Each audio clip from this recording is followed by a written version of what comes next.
Assalamualaikum, நான் உங்கள் ஷிஃபா குக்கிங்லேருந்து பேசுகிறேன். இன்றைக்கி நம்ம என்ன ரெசிபி பார்க்க போகிறோன்னா புதினா துவையல் தான். இதை நீங்கள் சாதத்துக்கு தொட்டுட்டும் சாப்பிட்லாம், சாதத்தில் போட்டு பிசைஞ்சும் சாப்பிட்லாம். ரொம்பவே நல்லாயிருக்கும்.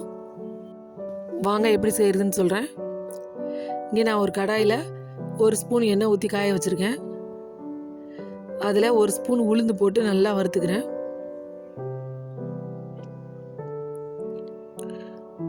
அடுப்பு லோ ஃப்ளேம்லேயே வச்சு நல்லா வறுத்துக்கோங்க. இப்போ நல்லா வறுத்துருச்சு. இப்போ நான் அந்த உளுந்த ஒரு பிளேட்டில் எடுத்துக்கிறேன். இப்போ இதில் ஒரு 7லேருந்து 8 காஞ்ச மிளகா, உங்களுக்கு காரத்துக்கு ஏற்ற மாதிரி பார்த்துக்கோங்க. காஞ்ச மிளகாயும் நல்லா வறுத்து எடுத்துடுறேன்.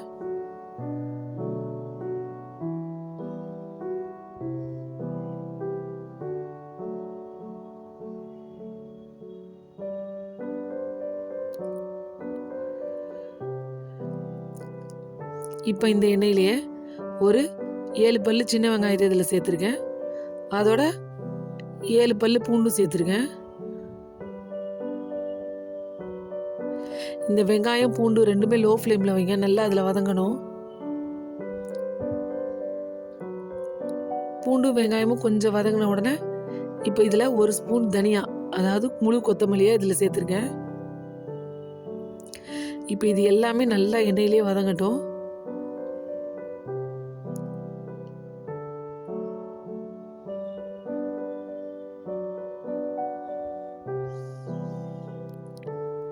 இது எல்லாமே ஒன்றா நல்லா வதங்கிருச்சு பாருங்க. இப்போ இது எல்லாத்தையுமே நான் ஒரு பிளேட்டில் எடுத்துக்கிறேன்.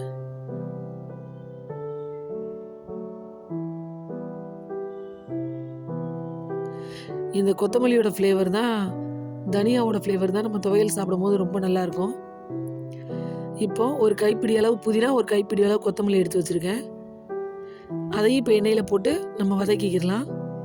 எப்போவுமே பிளைனாக வெறும் புதினா வச்சு செய்கிறத விட ரெண்டுமே புதினா கொத்தமல்லி சம பங்கு வச்சு செய்யும் போது நல்லா டேஸ்டாக இருக்கும்.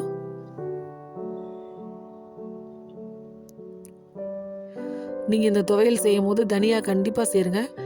தனியாவோட ஃப்ளேவர் ரொம்ப நல்லாயிருக்கும்.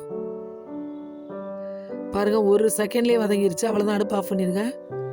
இதெல்லாம் நல்லா ஆறட்டும். இங்கே நான் 1/2 மூடி தேங்காவை கட் பண்ணி வச்சுருக்கேன். ஒரு மிக்ஸி ஜாரில் இந்த கட் பண்ணி வச்சுருக்க தேங்காயை சேர்த்துக்கிறேன். இது கூட நம்ம வறுத்து வச்சுருக்க எல்லா பொருளையும் இதில் சேர்த்துடலாம். காஞ்ச மிளகா, உளுந்து, தனியா, சின்ன வெங்காயம், பூண்டு எல்லாத்தையும் இதில் சேர்த்துட்டேன். இப்போ இதில் ஒரு நெல்லிக்காய் சைஸ் புளி இதில் சேர்த்துக்கிறேன். இது கூட நம்ம வதக்கி வச்சுருக்க புதினா கொத்தமல்லி இது ரெண்டையும் இதிலே சேர்த்துடலாம். அதோட இந்த துவையலுக்கு தேவையான அளவு கல்லுப்பு இதில் சேர்த்துறேன். இப்போ இதை கொஞ்சம் கொஞ்சமாக தண்ணி ஊற்றி மிக்சியில் அரைச்சிக்கிறேன். பாருங்கள், அரைச்சிட்டு வந்துட்டேன். ரொம்ப நைஸாக அரைக்க தேவையில்லை. பாருங்கள், கொஞ்சம் இந்த மாதிரி கொஞ்சம் கரகரப்பாக அரைச்சாதான் நல்லாயிருக்கும். பாருங்கள், இதுதான் சரியான பக்குவம். இப்போ நம்மளோட புதினா துவையல் ரெடி ஆகிடுச்சு. இதை நீங்கள் சாதத்தோடு வச்சு சாப்பிட்லாம். சாதத்துலேயே போட்டு சுடு சுட இருக்கிற சாதத்தில் போட்டு பிசைஞ்சு சாப்பிட்டிங்கன்னா சூப்பராக இருக்கும். உங்களுக்கு பிடிச்சிச்சுன்னா அதுலேயே கொஞ்சம் நெய் விட்டு கூட நீங்கள் சாப்பிட்லாம். ரொம்பவே நல்லாயிருக்கும்.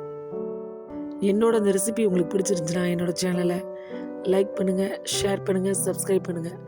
மறந்துடாமல் பெல் ஐக்கானை கிளிக் பண்ணுங்கள். அப்போ தான் நான் போடுற புது புது வீடியோஸ்லாம் உங்களுக்கு நோட்டிஃபிகேஷனில் வரும். சூப்பர், சப்ஸ்கிரைப் பண்ணுங்க. தேங்க்யூ.